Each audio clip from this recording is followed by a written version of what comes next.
proyecto Infoville fue lo siguiente: una iniciativa de cambio tecnológico y social financiada por la Unión Europea, un proyecto dentro de los proyectos marcos de la Unión Europea, ¿no? Se le concedió a este proyecto 1.000 millones de pesetas en su momento, 6 millones de euros. El objetivo genérico, como ya os he dicho, era un experimento sociológico, básicamente. Comprobar los efectos y las ventajas que entraña el pasar de un tipo de sociedad industrial, a un tipo de sociedad postindustrial, a una sociedad que ya se denominaba sociedad de información. ¿Cuál era la filosofía de las personas que promovieron este proyecto? Determinismo tecnológico.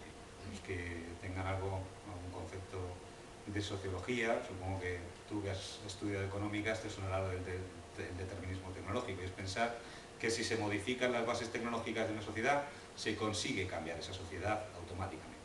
El determinismo tecnológico lleva asociado connotaciones, además, de una ventaja, supone siempre algo positivo.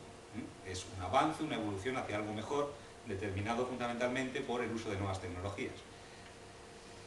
El cambio tecnológico en instituciones, en pequeñas y medianas empresas, la administración, el gobierno municipal, todo iba a cambiar radicalmente. Entonces se iba a dar un nuevo modelo de sociedad en la que las relaciones entre la ciudadanía y el poder, por ejemplo, iban a ser mucho más fluidas, la información iba a estar por doquier, entonces el ciudadano interesado podía localizarla, interpretar por sí mismo lo que estaba haciendo el poder con la administración de lo público y luego tomar decisiones, por ejemplo, en las elecciones.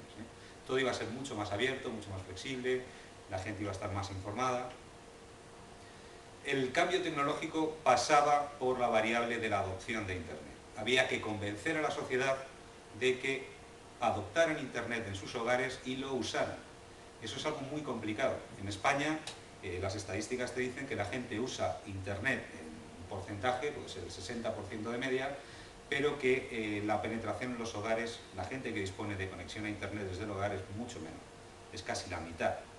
El proyecto trataba de que los usuarios dentro de cada una de las ciudades que estaban adscritas a ese proyecto adoptaran Internet en sus hogares y al mismo tiempo lo usaran de manera constante. Eso es lo que generaría el cambio tecnológico, y el cambio tecnológico a su vez produciría un cambio social, un cambio en la mentalidad de la gente.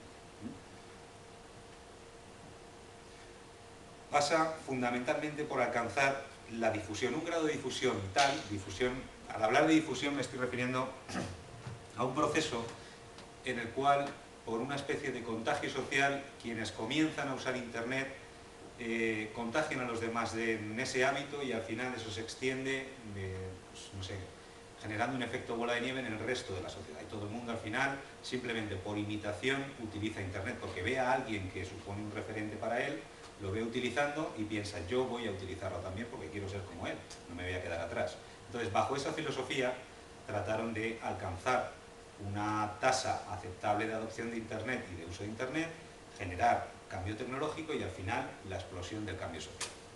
Para eso se necesita masa crítica de usuarios.